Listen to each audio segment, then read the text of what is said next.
Hi guys, I wanted to film a video of us reading this really great book about Mary Blair. If you remember when we were at school the very last day, well, the last day of art, I showed you that video about Mary Blair, about how she was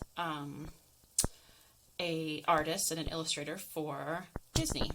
And this is just a little story about her and her life and how she became the artist that she is. So I'll read it to you and then we'll talk a little bit more about our project, okay? So this is called Mary Blair's Unique Flair by Amy Noveski and illustrated by Brittany Lee. It says, the girl who became one of the Disney legends.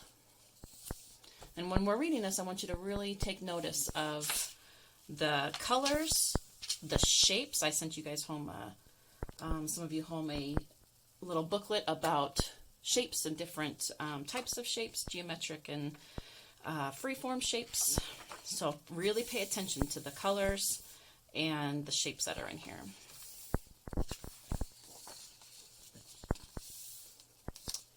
Mary Brown Robinson loved color. Even her name had color in it. All she wanted was to paint. But her family didn't have money for such things. Still, sometimes they went with less to eat, so Mary could buy paper and jars of color. Mary was born into an artistic home. Her mother sewed clothing for a living. Her father had the most beautiful handwriting, and he was a dreamer. He dreamed of traveling. Mary was a dreamer too. She dreamed of being an artist. When the family moved from Texas to California, Mary carried her sketchbook. Here she's on the train. And her suitcase full of paints, all the way to the Golden State. She loved to travel, just like her father. Here we go.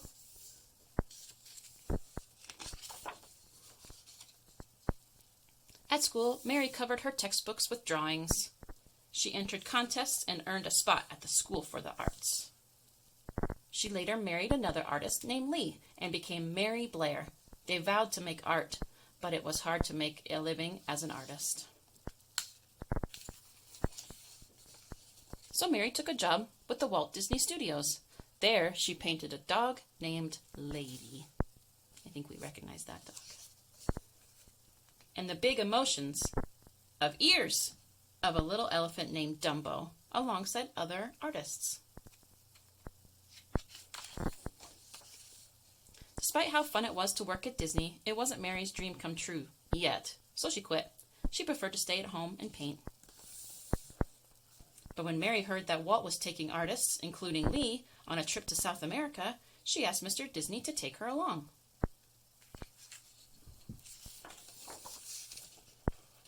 Mary grabbed her suitcase full of paints and she flew from Burbank to Brazil, to Argentina, Bolivia, Ecuador, and Peru. Mary had never seen such bright and happy colors before. Verde and azul, amarillo, naranja, rojo, rosa, all the colors. And her favorite color, blanco, the color of a blank piece of paper of possibility. She immersed herself in the colors and cultures. She painted them all. She especially loved painting the children she met. It was a small world after all.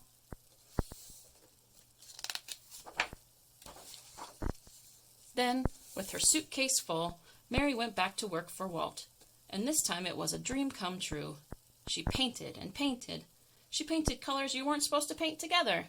Golden yellow, ochre, jade green and royal purple, hot pink and red rose madder. She painted an iris sky, an emerald world, a fuchsia sea, a turquoise moon.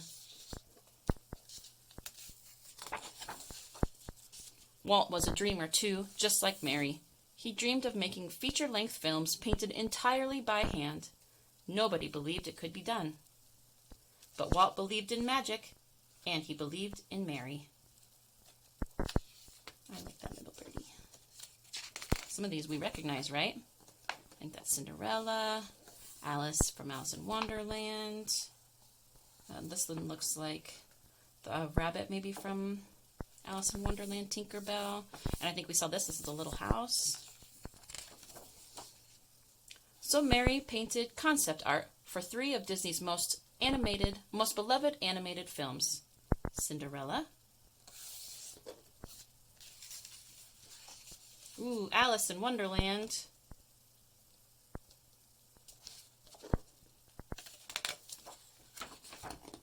And Peter Pan. Then Walt asked her, one of his favorite artists, to create art for a brand new attraction at Disneyland. For Mary, this was the biggest and best project ever. It's a Small World was to feature kids from all over the world to celebrate unity, goodwill, and global peace. For inspiration, all Mary had to do was open her suitcase full of paints.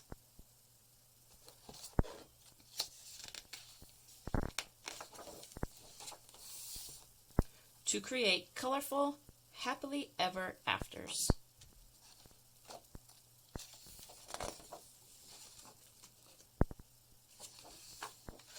That was so sweet. So she was definitely very inspirational for a lot of things that Walt Disney did. Cinderella is my all-time favorite movie. So if you see in some of these movies, you'll see some of these colors that look like this. Now, they're not all, squared off and blocky like these, but they definitely took some inspiration from Mary's concept art. Okay, so there you go, guys. I love that book. Make sure you watch this video a couple times. That way you can really get a sense of who Mary was and how she painted using colors that you wouldn't normally use. And how she used shape and different types of shape to make different objects. I love her kids' little smiling faces. Alright guys, I hope you enjoyed the book. I'll come back with another video with another book, and we'll get started on our lesson, alright? Thanks guys, bye!